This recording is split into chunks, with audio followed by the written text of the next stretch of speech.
Oh, hello. Good to see you again, man. And Stormtrooper. Hello there, Stormtrooper. Come How you in. This isn't the room you're looking for. Yeah. Someone had to say it. You get out today. You're doing well. Oh, you see what's on his shoulder? I like it. What do you know? Plastic is the perfect way to deflect lasers. Well, most stormtroopers can't aim for shit. Which is a bit surprising. And it's funny because if you played the Knights of the Old Republic, the containers are made out of something called plastiles, which is basically like a plastic sort of. Yeah. That's what most of the armour's made of. Yeah. But it can't deflect blasters. Then what's the point? Oh, and Ewoks threw rocks on him and it still didn't work. So what's the point in the pastille? I'm right here, you know. Well, I suppose someone did say you're a bit short for a stormtrooper at this rate. Oh, what? I missed that. What did you say? Although if you played, Oh, sorry. I think it's something like Star Wars Battlefront 2. Like the Ewoks can insta-kill the stormtroopers with the rocks. Actually, they can. This is one specific mission. The Ewoks take several shots to kill, but the Ewoks, if they hit with the rocks and javelins that they're throwing, it's an insta-kill. I'm trying to get the sound to work. It's ridiculous. Where is the sound plug? We didn't have a technician come in and help us, so we've had to sort of fend for ourselves in terms of. Been thrown in the deep end. Good to know, yeah. So I had to work everything out. Let's see. This is a small demonstration we had made for us by my good friend Dabuzian. Has anyone seen Dabuzian's work? Yes. He did. His recent work was She Likes Clouds. Rather simply, aptly named. And yeah, he's done other stuff like Fluttershy is a tree, and She Likes to Read Books. I can't seem to find the way to connect this to the. Yeah, it seems to work, but it only comes out on the laptop speakers. Isn't there a plug that says like headphones or microphone? This one here should be, yeah? Let's try this. Especially with There's two of nothing. them. That one.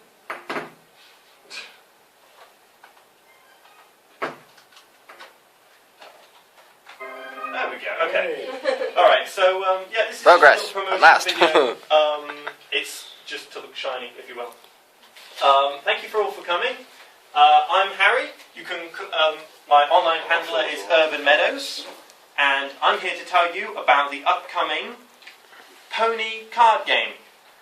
It is not connected with My Little Pony, but it is using artists from the community surrounding it. So. I'll just show you the promotion video.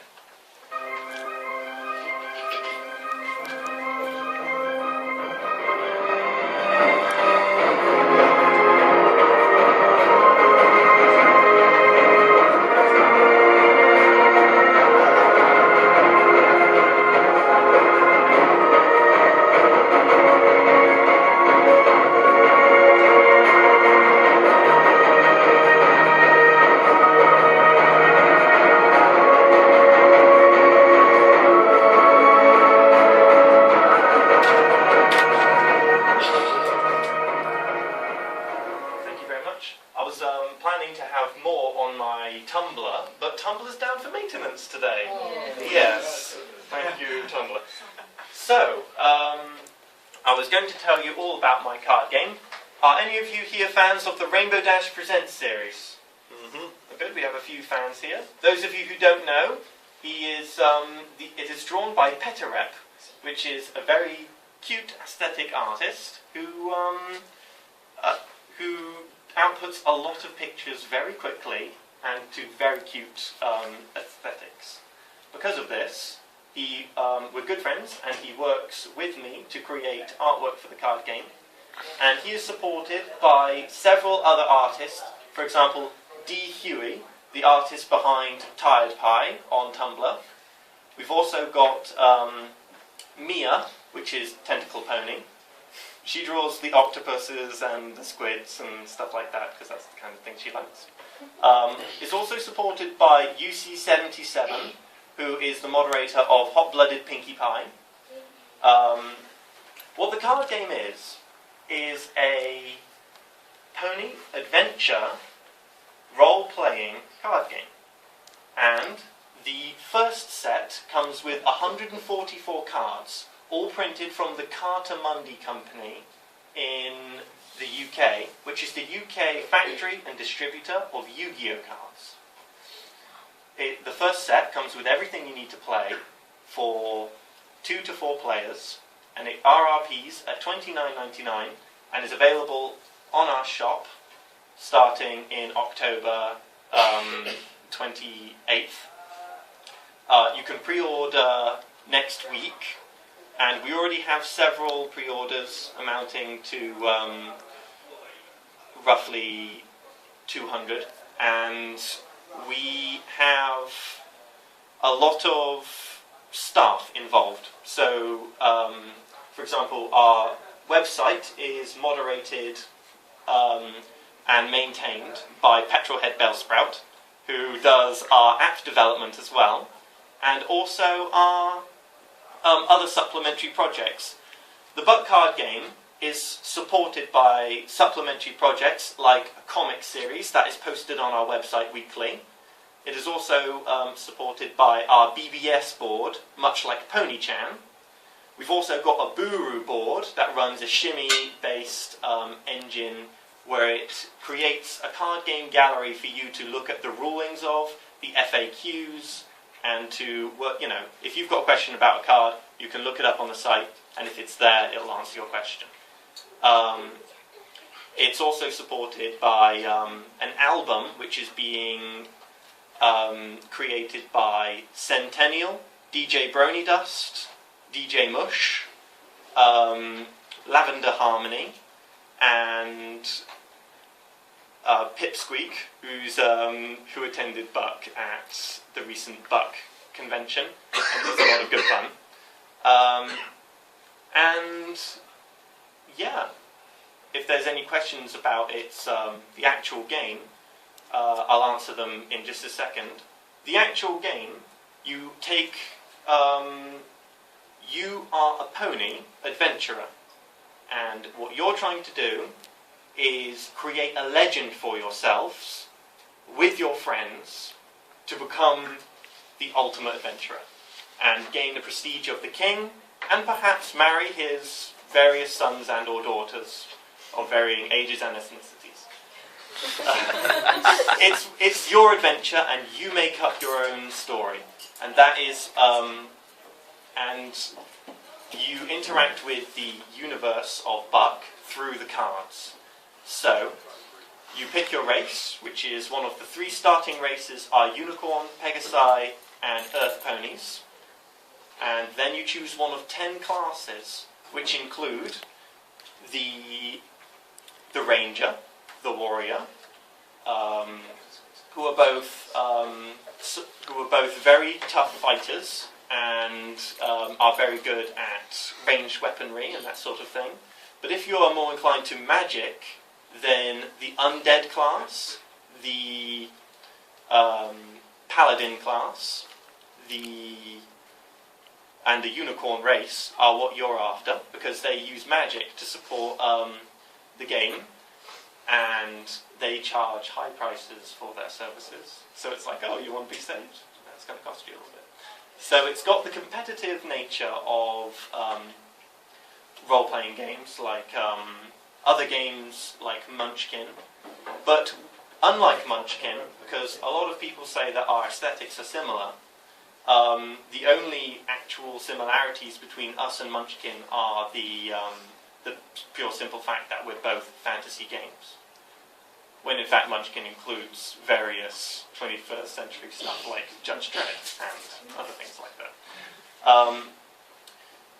So the card game, you get you can be supported by either an app which handles your money, your mana, your Tesla, which is your electrical energy. In the same way that mana is expended to use magic, Tesla is stored in capacitors which steampunk classes use in their weaponry. So, for example, I don't know if you in here are fans of steampunk. Oh, good. There's a lot in here. Well, there's a variety of steampunk weapons in the game. You might have seen the Blastmaster oscillator cannon. And there's also handheld Gottswold pistols that are in your hoof, and they flip up and they fire, much in the way of Cowboys vs. Aliens. A lot of people have compared it to that, so I might as well say it. And you expend Tesla, which is your mana equivalent, to use those weapons. And there's also your quest points. For longer games, if you sit down with some pizza and some beer, come on in there, Laura. I can see you. I can see you sneaking. Hello. Yep, this is for the TGC panel, if you'd like to pop in. That's okay. And it also maintains your money, which you earn by killing monsters, and you can work in the village. There's a very wide variety of things you can do in the village to expand the game's universe, such as you can visit the university to recharge your mana points, you can visit the steampunk weapons shop to recharge your Tesla, you can go to the stalls and buy weapons and items, such as steam-powered wings, which confer you the ability of a Pegasus for 1 turn for the cost of Tesla, and other things, so for example swords and shields and armour, and all the other things you expect to find in a fantasy game. Included is a board wipe and wipe clean cards that you can use to maintain all of your statistics, like your money and your mana. But that you can also download apps from our sites to have a nice shiny HUD and have little, it just helps and supplements and supports your game. I'll answer any questions now, because I'm not sure how much I've covered. Because there's actually a lot about this game to cover, and there's only about 10 minutes left to do it in. Okay, is there any questions about the game? I've got a few sheets of the cards here, what they will appear to look like, if you'd like to take a look. Would you like to pass them along when you're done?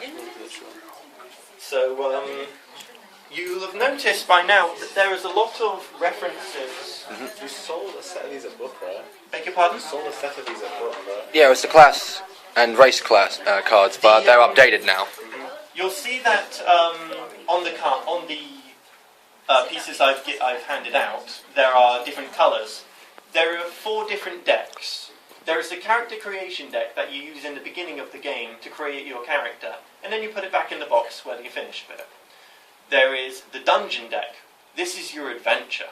When you go on the adventure, you turn over the first card in the deck, and that is what you as a person is fighting. It's a very simple way. If I sat down with the cards and showed you, I could tell you very easily how it is done. But I don't have time for it today, so perhaps I'll show. You could visit our website, and you can see our card game demonstrations when we release them in about a week's time. So I've got business cards here, and there's business cards at my artist stall in the artist gallery. If I'm talking too fast, just tell me. I'll slow down a bit. If you'd like to pass those back. I don't know how many people have seen them, so you'll notice they're all colour-coded for shuffling convenience. We have the dungeon deck, which is purple. This is your adventure, as I've told you. It's like reading a book. Every card you turn is another page in your story, in your adventure. You've got blue, which is your item deck. When you buy items, you flip cards in the item deck and choose which one you want, because you're going shopping and you get to choose which item you want. And there's also red, which is treasure. Treasure's what the game's all about. Everyone wants treasure. Very rare, very sought after, very expensive. You can earn a lot of money by selling treasure, and you can also use them for their full potential and deal devastating damage to your enemies. As I said, the ways you can win the game, so you can sit down with a nice pizzas and you can have a nice evening's worth, and you can get to 10 quest points to win the game. However, if you're a little strapped for time, you can have a little speed round, and for example, let's say it's a lunchtime at your school or university. You've got 60 minutes to play, get as many quest points as you can. Selling items can get you quest points because you go to the local tavern and you say to the bard, here, here's some money, sing songs about me killing dragons, and then everyone will think I've killed dragons. But if you go out and kill the dragon, you'll actually get the prestige. There are varying levels of play. So, for example, in the beginning of the game, you might be tempted to go for the easier missions that get you less quest points, but allow you to ease yourself into the game. And as you progress, you get a little more courageous, and you go for the harder missions, which get you significantly larger rewards. The one last thing, why is the game called Buck? Well, one, it's hilarious to say out loud, and two, it means so much into the game because the main mechanic of the game is called the Buck. The Buck is, for any of you who have played Dungeons and Dragons or any role-playing game in that, would know that there's an initiative system whereby you roll the dice, and that is the turn order in which you go in. This is often very biased and stuff like that. So what we've done is we've created a buck initiative system whereby you're given a buck, which is essentially a dealer's chip. And when you're controlling the buck, you've got you're the commander, you're the guy in charge. If the team fails, you have to pass the buck because someone else has to take charge. And this way, it's like a dealer's chip. It goes around the table, and everyone gets to be first in line, and then becomes last, and then revolves around, and it's really fair. So we've created all the system, all this game, neat little package, 144 cards, and it's given to you in a VHS box for now, unless Cartamundi come up with a better tuck box design, because while I like Cartamundi's, if you've ever bought Yu-Gi-Oh cards that come in boxes, those are the boxes that come with Cartamundi. Those boxes are not for travel purposes, they're for display purposes. You rip them apart and throw them away as soon as you've opened them. But VHS boxes are not only waterproof, impact-proof, but we are putting custom sleeves into them to make them appear like books, which gives them a real professional finish and makes them significantly aesthetic product. And yeah, that's pretty much all I can say about the game. If any questions, raise your hands now. Hello there. No, I wasn't here at the start, so I don't know if you've already covered this, but what are the minimum and maximum recommended number of players for a game? The minimum recommended number of players is 2, and the maximum is 4. But in people who have pre-ordered the game have already requested expansions. We hope to include up to 6 people in the game. Okay, are there any more? Hello there, Mr. Stormtrooper. Did the Soul Reaver get into the game? Beg your pardon? The Soul Reaver. The Soul Reaver. Oh yes, you've asked me this before. I actually have a card here called a Reaper Scythe, which essentially does the same thing. Yes, but It's not the same. it's not the same. No, because that's called plagiarism, Stormtrooper. And unlike Andrew Dobson, I don't do it. For those that know. Hello there. This card called Light the Bonfire, is that a reference to Dark Souls, or is it just a coincidence entirely? It's a coincidence. I admit nothing. Yes, I've been playing far too much of that game. Hello there. At the back, Mr. Joker. Is there any way to play sort of PvP in this? Yes, we hope to implement a PvP system because some people don't like the idea of the buck having the complete authority. So challenging that authority can get you in charge of the buck and make you the captain of the show. It's still being worked into the game because a lot of people have requested PvP. But it's essentially a cooperative game where you have to sort of, thingy, where you can sort of bribe each other. Those of you who were in our test game yesterday would know that it's very competitive when it comes down to that. So it's like, well, I've got a phoenix tail and you're incapacitated. What can you give me? Oh, what's that? Lots and lots of gold? Yes, please. And then the guy who accepted the gold got incapacitated, and the guy was like, right, well, I'll take all that back and more. So yeah, this what I hope to do is add a PvP in the village when you do all the tests, when you go to the university and you go to the Steampunk Workshop and the shops. It would be interesting to add an arena to that, so you gamble your money to face each other. So that would be a very interesting thing. Thank you for all. Any zebras or any zebras planned? Well, that is where the expansion packs come in, because we've had requests for extra races to be included into the game. We have had zebras suggested. Yeah, giraffes are suggested. Giraffe. Yes, there needs to be one in the show as well. There needs to be one in season 3. Season 3? I'm sorry, I'm not understanding your question. Don't worry. No, I'm saying. Well, we also... like big horses with the nets. Yes. Well, we also have zebras have been suggested, griffins have been suggested, dogs have been suggested, and cats have been suggested. Also And now zombies. giraffes. The zombies are already in the game. You can play as the undead class, which is like the cleric heals his team members and helps everyone out. The undead is very selfish, but so he can resurrect himself. And we've also, and those are the 4 races that are planned to be released in the next expansion. Hello there. Any plans for a dragon race? A dragon race. Interestingly enough, we believed that dragons fell into bloodlines. So we were looking at bloodlines like Lycan, vampire, and Dragonborn. So those are the kinds of things we were looking at that might be included in the next set. Dragonborn existed before Skyrim, I'll have you know. It kind of did, actually. Exactly. Yeah, see, these people said yes. Those are my citations. Doesn't mean that's not plagiarism still.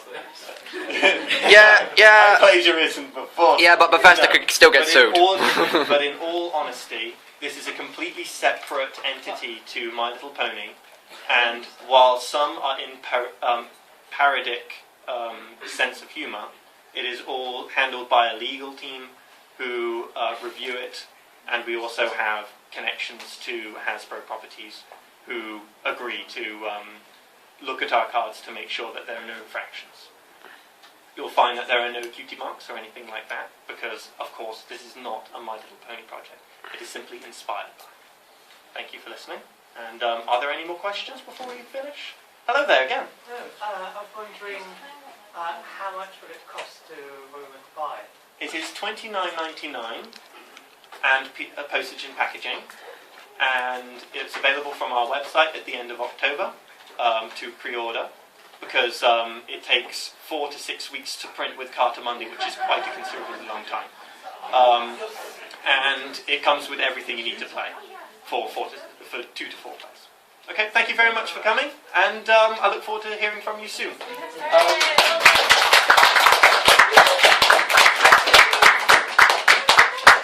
Be sure to visit my stall in the artists gallery, where you can pick up a business card and visit our website. And One last thing. Yeah. Is there any plans to get this into hobby shops?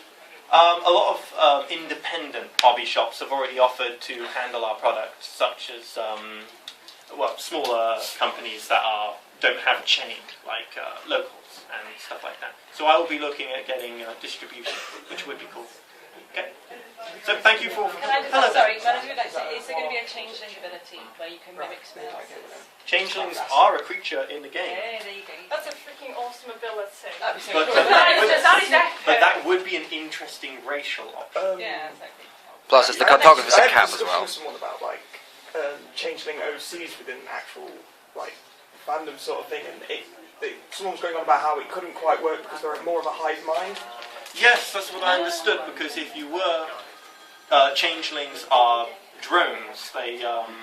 they are part of the Queen's army, and it's quite possible. But there are male drones, for example, stuff like that. So we'll make it work. This is ponies. We don't have to have logic. Screw your logic. Thank you all for coming. Thank you.